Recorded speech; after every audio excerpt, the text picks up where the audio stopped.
Oppo F25 Pro है 24,000 का और Vivo T2 Pro भी 24,000 का है। लेकिन इन दोनों फोन्स में कैमरा, डिस्प्ले और परफॉर्मेंस में कौन सा बेटर है? कैमरा में Oppo के अंदर है 3 कैमरे और Vivo के अंदर 2 कैमरे। दोनों कंपनीज Oppo और Vivo जाने जाते हैं भाई अपने कैमरा के लिए, लेकिन आज पता चल जाएगा कि सच में अच्छा कौन सा है। दोनों फोन्स का मेन लेंस 64 मेगापिक्सल का है, लेकिन फर्क बहुत ज्यादा है। दोनों फोन से ही फोटोज बढ़िया आ जाएंगी, लेकिन जो वीडियोस हैं वो Vivo से थोड़ी ज्यादा बेटर आएंगी, क्योंकि Vivo के अंदर OIS है, Oppo के अंदर नहीं है। OIS क्या करता भाई, वो आपकी वीडियो को एकदम स्टेबल बना के रखता है, ज्यादा हिलने डुलने नहीं देता, और जो रात में फोटोज आती है ना, वो भी OIS वाले कैमरा से ज्यादा अच्छी आती है। तो Vivo T2 Pro वीडियोस भी एकदम स्टेबल बनाएगा और रात में फोटोज भी ज्यादा अच्छी खींचेगा। लेकिन अगर आप अल्ट्रा वाइड फोटोज के शौकीन हो तो Oppo के अंदर है 8 मेगापिक्सल का अल्ट्रा वाइड कैमरा, Vivo के अंदर अल्ट्रा वाइड कैमरा है ही नहीं। हाँ, लेकिन Vivo ने 8 मेगापिक्सल का अल्ट्रा वाइड कैमरा स्किप करके डाला क्या है 2 मेगापिक्सल का मैक्रो, जो आप सबको पता है कि कितना काम का है। फ्रंट कैमरा में भी Oppo ने बाजी मारी है, क्योंकि उसका जो सेल्फी कैमरा है वो ज्यादा मेगापिक्सल वाला भी है और उसके अंदर सेल्फीज भी ओवरऑल बेटर आती है। Oppo की बैक बहुत चमकीली टाइप की है,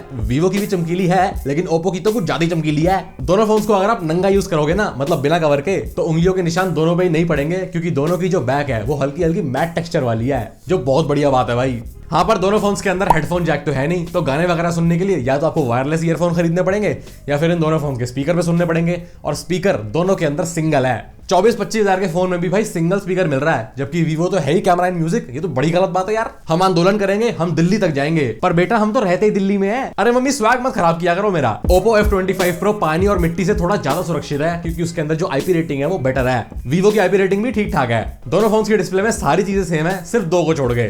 दोनों फोन्स का प्राइस तो बिल्कुल सेम है, लेकिन Vivo सेम प्राइस पे भी थोड़ी सी बड़ी डिस्प्ले देता है। बहुत छोटा फर्क है ये। दोनों फोन्स के डिस्प्ले पे आप कुछ भी देखोगे तो क्लैरिटी एकदम एक नंबर मिलेगी, और मिलेगी भी बिल्कुल सेम, क्योंकि दोनों फोन्स का रेजोल्यूशन बिल्कुल सेम है, और दोनों फोन्स को रेगुलरली चलाने में ना स्मूथनेस भी बिल्कुल सेम मिलेगी, क्योंकि दोनों का रिफ्रेश रेट भी सेम है।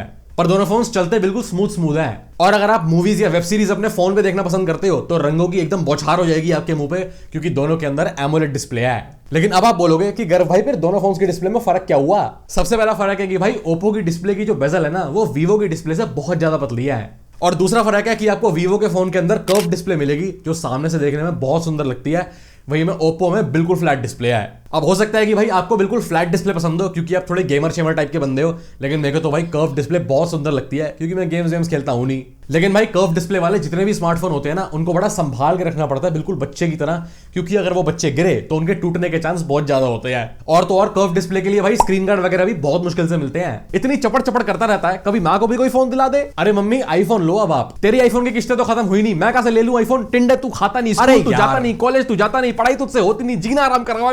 अगला फर्क आ जाता है भाई परफॉर्मेंस का, और यहाँ पे कैमरास की तरह छोटा मोटा फर्क नहीं है, अच्छा खासा फर्क है। दोनों भाइयों के अंदर है तो सेम कंपनी का प्रोसेसर, लेकिन Vivo के अंदर जो आपको परफॉर्मेंस मिलेगी वो Oppo से तो बहुत ज्यादा बेटर है। अगर आप एक बेसिक यूजर हो जो रोज के बस 4-5 ऐप चलाता है और YouTube, Instagram ऐसे सोशल मीडिया वाले ऐप चलाता है ना, तो आपके लिए तो दोनों फोन ही एकदम बढ़िया है, कोई दिक्कत नहीं आने वाली। लेकिन अगर आप भाई थोड़े से हेवी यूजर हो, थोड़े आप गेम्स वगैरह ज्यादा खेलते हो, तो आंख बंद करके Vivo T2 Pro ले लो। हाँ, पेमेंट आंख खोल के करना बस। दोनों फोन्स का प्राइस भले ही सेम हो, लेकिन Vivo में सेम प्राइस पे भी कैमरा के अंदर OIS भी मिलता है और परफॉर्मेंस भी बहुत ज्यादा बेटर मिलती है। हाँ, हीटिंग वीटिंग का चक्कर तो भाई दोनों भाइयों के अंदर ही नहीं है, एकदम फर्स्ट क्लास चलते हैं। पर अगर आप लगातार 2-3 घंटे किसी फोन के अंदर गेम खेलोगे तो जाहिर सी बात है भाई कोई सा भी फोन गर्म हो जाएगा। बैटरी लाइफ में भी काफी फर्क है दोनों के अंदर। Oppo F25 Pro के अंदर ज्यादा बड़ी बैटरी है, तो जाहिर सी बात है कि वो ज्यादा देर चलता है। Oppo के फोन की बैटरी अराउंड 1 से 1.5 दिन आराम से चल जाएगी, लेकिन Vivo 1 दिन से ज्यादा नहीं टिकने वाला। पर एक बड़ी अच्छी बात है भाई दोनों फोन्स के साथ, कि दोनों फोन्स के डब्बे के अंदर एक चार्जर मिलता है, और दोनों फोन्स के चार्जर के अंदर जो फर्क है ना, वो जबरदस्त नहीं जबरदस्ती का है। 1 वॉट का फर्क है दोनों की चार्जिंग स्पीड में। लेकिन क्योंकि Oppo की बैटरी ज्यादा बड़ी है, तो उसको 0 से 100% चार्ज होने में थोड़ा ज्यादा टाइम लगेगा। Oppo अराउंड 50 मिनट में फुल चार्ज हो जाता है, वहीं पे Vivo भी भाई 40 मिनट तो लेगा ही। और दोनों फोन्स के साथ ही चार्जर के साथ साथ भाई एक प्लास्टिक का कवर भी मिलता है, ठीक ठाक क्वालिटी का। और एक बड़ी काबिले तारीफ बात है भाई कि Vivo T2 Pro के फ्लिपकार्ट के ऊपर 6,500 से भी ज्यादा रिव्यूज हैं, और मैक्सिमम लोगों ने इसको या तो 4 स्टार या फिर 5 स्टार की रेटिंग दी है, जो बहुत बड़ी बात है। इस फोन के जितने भी रिव्यूज मैंने फ्लिपकार्ट पे पढ़े, तो मैक्सिमम लोग सेटिस्फाइड हैं अपने फोन से।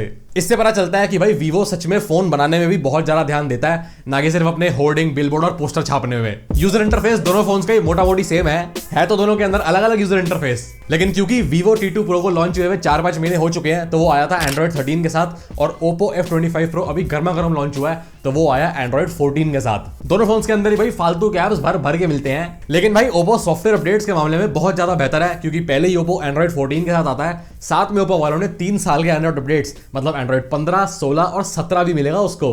वहीं पे Vivo क्योंकि Android 13 के साथ आया था और Vivo वालों ने सिर्फ 2 साल की Android अपडेट्स प्रॉमिस करी है, तो वो सिर्फ Android 15 तक आपको लेटेस्ट फीचर दे पाएगा। तो अगर आप Oppo लोगे तो लेटेस्ट फीचर्स के मामले में एक कदम आगे रहोगे।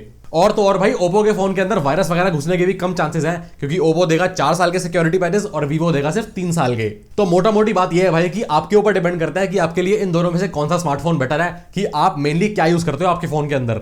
अगर कैमरा में आप अल्ट्रावाइड कैमरा ज्यादा यूज करते हो तो Oppo ले लो, नहीं तो Vivo। अगर आप गेम ज्यादा खेलते हो तो Vivo ले लो। अगर आपको बैटरी लाइफ ज्यादा चाहिए तो Oppo ले लो। लेकिन अगर मुझे आपको कोई फोन रेकमेंड करना हो तो मैं आपको Oppo F25 Pro रेकमेंड करूंगा। बाकी हम मिलते हैं भाई आपसे अगली वाली में।